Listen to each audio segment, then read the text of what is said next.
Well, hello and welcome to the Smells Like Money podcast. Join me, Suzanne Chin Taylor, the DooDoo Diva, as I interview guests who are making an impact on how we manage and operate systems for conveying and treating wastewater. As a veteran of the wastewater, trenchless, and civil infrastructure industry, each week I'll be bringing you industry know-how from industry pros who know how. Join me each week as I speak with representatives of organizations that are utilizing disruptive or new technologies and methods, and executives who are excited to share how to be successful and sustainable in our vital industry. So whether you want to learn about the latest trends in technology, in treatment or trenchless, gain tips on training and retaining great talent, or simply how to be more efficient, productive, or profitable, this podcast is for you. Ready? Let's dive right in. Well, hello, everybody, and welcome to this week's episode of the DooDoo Divas Smells Like Money podcast. We are continuing our visit with John Tonsick, a certified fraud examiner and, drumroll, professional magician. And John has a very unique background, not just beyond fraud and being a CPA, but spent quite a bit of time in a metropolitan wastewater district as an auditor. And so last episode, when John was with us, we talked about some shocking facts and things surrounding fraud and how prevalent it is and how easy it is for people to commit it and people falling victim of it without even knowing until, months, maybe even years, until after a lot of damage has been done. And so I asked John to stay on because one of the topics and one of the biggest areas where fraud can happen is in payroll. So if you're interested in learning more about this, I encourage you to go back to last week's episode and hear about the other fraud that can be committed. But John, just for those who didn't have the privilege of tuning in last episode, tell us a little bit about your background, how you got into this, and then we'll launch into our talk about payroll. Thank you, Suzanne. I'm a CPA and a certified fraud examiner. I refer to myself as a forensic accountant. And for the last 40 plus years, I've been helping people prevent, detect, and investigate fraud. I started out as an auditor for Coopers & Lybrand. I worked in the financial advisory services group of PricewaterhouseCoopers doing fraud type work.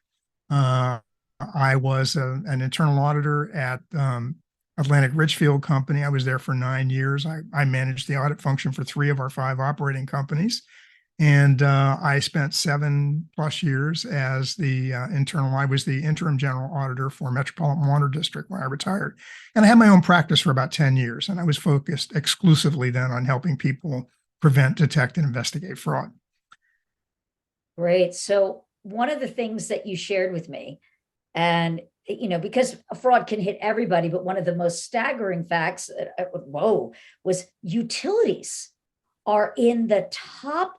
I'm going to just read this fact that you sent me. Utilities are in the top 5 industries with the highest median fraud-based losses. And we talked about there can be asset misappropriation, billing schemes, but one of the real big ones that we don't like to think about is in payroll. We might like to think, okay, someone's going to try to clock more hours so they can get overtime and, basically gaming the system. But it goes a lot deeper than that, of just that individual maybe trying to take advantage of getting a little extra in their paycheck every week. And so, John, let's just do a deep dive right into that, into what public utilities or public sector, private sector, small contractor service businesses, what everybody should be aware of as something they should be looking for as could they be a victim of payroll fraud? What are some of the, red flags? And then what can they do about it to keep themselves safe? And I know we can get into that after, but you have a really fascinating story to share. And I'd like you to do that first, and then we can get into the nitty gritty after. And so with that, take it away. Thank you, Suzanne. This is actually one of my very favorite fraud stories. It's a chapter in a book that was published by the ACFE. I did this case probably 20 years ago, and I've told this story 1,000 times if I've told it once. It's probably generated more work for me than anything I've ever done, because you can talk about statistics all you want, but until you tell people a story, they don't seem to connect. And this story seems to connect. Um, so this was a situation that involved a medium-sized publicly traded company in the agriculture field. They had been having cash flow problems, and so they brought in a new treasurer. He'd been in the job for about 2 months, and he was watching every penny that the company spent. And every time they ran the payroll, which was every 2 weeks, they spent $4 million, except for the last time when they spent $4.7 million. And he couldn't understand why it was so high. So he called his payroll manager. She'd been with the company for about 5 years. She was on a business trip in Chicago. And he said, "Hey, what's going on with the payroll?" She said, "I don't know, but I'll come back and find out." She cut her trip short. She was back in the office the next day, and $700,000 was back in the company's payroll bank account. She called the new treasurer and she said, "I found the problem, bank error." So the guy called me and said, "Did that make any sense?" And I said, "Where'd the money come from?"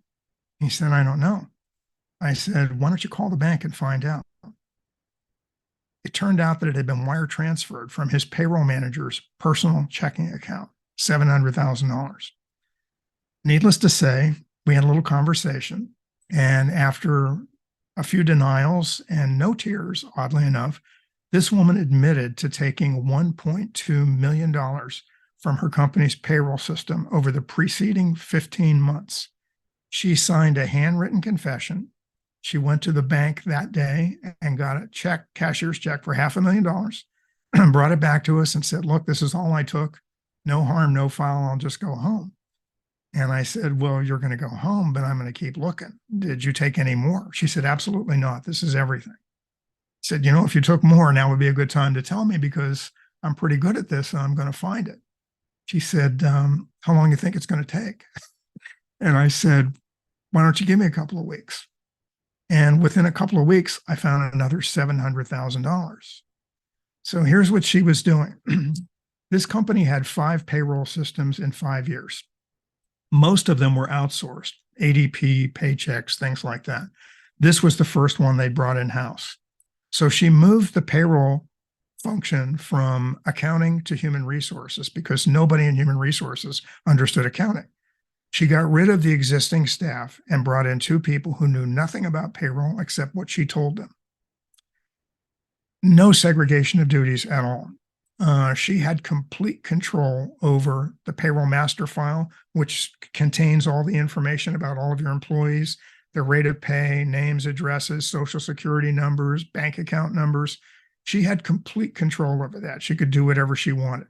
She could initiate and delete transactions in the payroll system without getting anybody else involved. She could post the general ledger, not just the payroll accounts, but the entire general ledger. And she reconciled the payroll bank accounts. Complete control over this. Flashing major red flags. This was a 37-year-old woman who was making $80,000 a year at the time. And she was coming to work every day dressed to the nines. Designer clothes, Jimmy Choo shoes, jewelry. I mean, she looked fantastic. Her husband was going to college full-time. He did not work. She was paying his tuition. She had 3 small girls, 13, 10, and 8. All 3 were in private schools. She owned a new 5-bedroom home in the same neighborhood as her chief executive officer. She and her husband both drove new SUVs, and she had horses boarded at the local stable, 3. I don't know if you have horses or know anybody who does, but they're not cheap. She was just, no way that she could do this on $80,000 a year. So what I did was, when she left, I knew I couldn't trust the payroll records because she had complete control. So I went to what's called the ACH file, and that's the file that they use to send wire transfer instructions to the bank. It tells them who's going to get a paycheck, how much it's for, and where it's going. So what she would do is she would go into the payroll master file, and she would reactivate terminated and retired employees. She would change their bank account number to hers and process what she described to the system as a bonus payment. Normally, it was $40,000 every 2 weeks.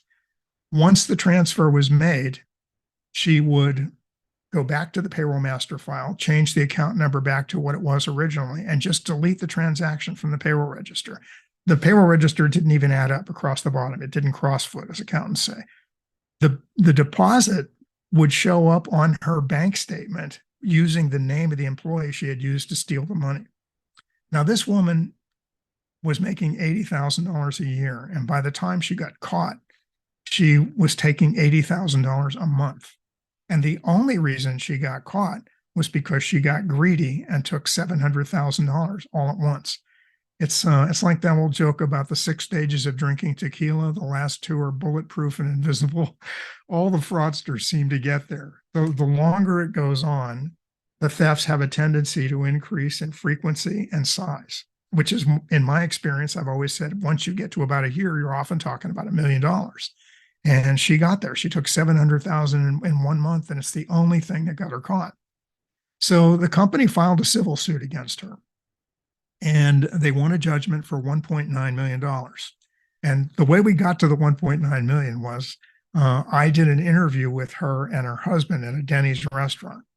And I'd never met her husband before. At this point, she thinks it's 1.2 million. I've already found another 700,000.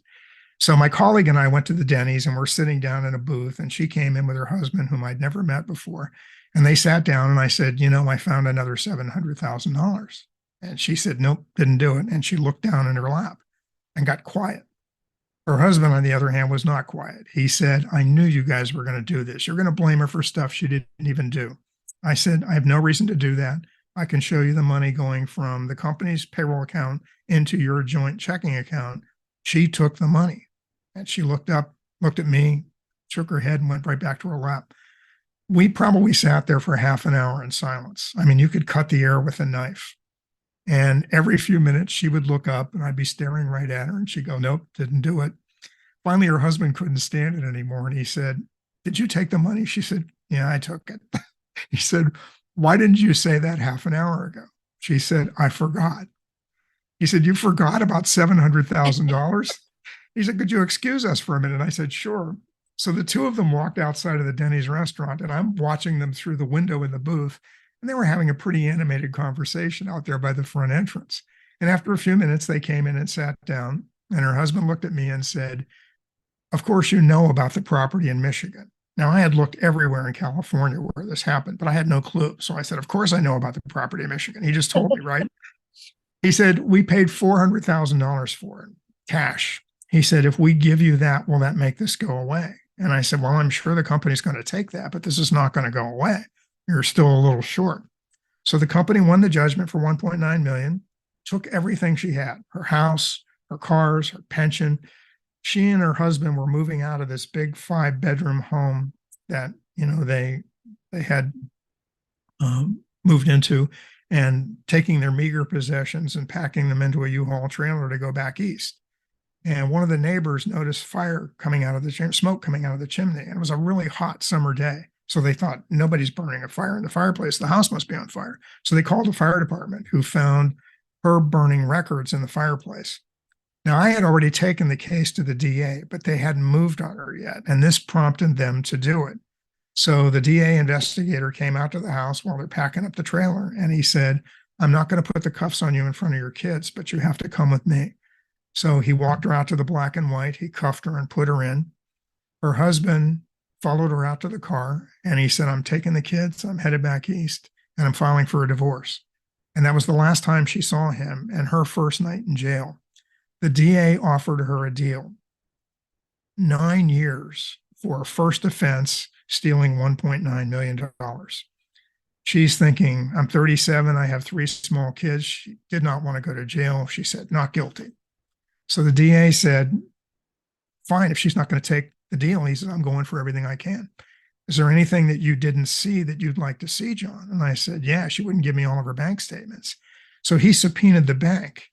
Now I started looking at the statements, and what I found was I knew how much she had taken from the payroll system, and I knew what she got paid. So I just started looking for deposits I didn't recognize. And I started seeing these checks or deposits for $30,000, $40,000, $50,000. So the DA subpoenaed the detail from the bank, and here's what I found.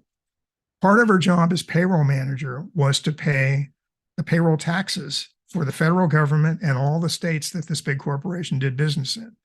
She would overpay the taxes by $30,000, $40,000, $50,000 intentionally. The refund checks would come back to her desk, made payable to the company. She'd just flip them over, endorse them to herself, and put them into her checking account. I found another $350,000 like this. I testified against her at her criminal trial, and she was sentenced to 15 years in prison. The irony is she served 9. The irony is that had she taken the deal, she'd have probably been out in 3 and kept an extra $350,000. This is not a small company. This was a very large organization compared to most of the people that we're talking about here. They had plenty of people. They had sophisticated employees. They had the biggest accounting firms auditing them in the known universe, big law firms. They should have known this, but they didn't see any of it.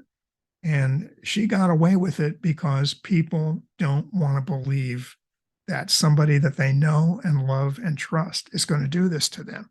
They just loved her. They thought she was great, which is what made them so angry and made them want to send her to jail. Wow. It's quite a story, isn't it? But again, that gets back to what you were saying about know, like, and trust, is that's how it happens. That, we don't want to think that we can't trust anybody. But at the same time, it goes to who's minding the store. And if you are a business owner, you want to believe that, that person you've hired to handle it is trustworthy, but they may not be. And so getting back to what you discussed in the last episode, in this case, in this company, what are some of the things that they could have done? You alluded to segmenting. And I'd like you to explain to the audience, what you meant by that. And could segmenting have helped in this particular situation? Absolutely, it could have. The 2 biggest deficiencies that I see in every fraud, and all of them have deficiencies in internal control, but the 2 that I see most frequently are duties that aren't segregated or segmented, as you said. And that's a situation where one person can initiate and complete a transaction without getting anyone else involved. Like the payroll, she had full control of everything on the payroll from start to finish. She did everything. There were nobody was looking over her shoulder. No one was there to prevent her from doing anything she wanted. And the few reviews that were taking place were very high level and superficial, and the people weren't paying attention to them. So they allowed this to go on. And it's a natural tendency for human beings to fall into what I call the trust trap. In the absence of trust, there can be no fraud. I have to get you to trust me or I can't steal from you. Mm-hmm. But it's part of human nature to want to trust the people that we work with. Human society evolved on the basis of trust and cooperation. It's literally hard-coded into our DNA. Some have even suggested that our bodies secrete a hormone that makes us want to trust. It's called oxytocin. I'm not sure I buy that, but it's possible. But we do want to trust. And the thing is, we have to learn, as Ronald Reagan used to say, trust but verify. Don't rely exclusively on a relationship that you have with someone to protect you, because that's when things will go south very quickly. Well, thank you, John. And thank you for sharing that story. That was interesting and shocking at the same time. And it's making me think, wow, could that be happening other places and they just don't know about it? And chances are it probably could be, maybe not to that extent of somebody being that, but again, you touched on it, is she got greedy, and it was the greed that got her caught. And so on that note, for those of you who are listening who may be thinking, oh gosh, I don't want to wind up like that company. I'm little. I can't afford to take $1.5 million hit. How can they learn more about fraud prevention from you, what you do, and some things that they should be looking for? Maybe there are some, simple things that you can teach people to put into place that maybe they still might fall victim, but at least they're going to shore up and protect themselves and be more aware of those red flags. That's probably the biggest key. That's the one that most people could do that would improve their circumstances immediately. Most of the time people don't call me until they suspect they have a problem, and they're almost always right. And it's almost always worse than they think it is initially.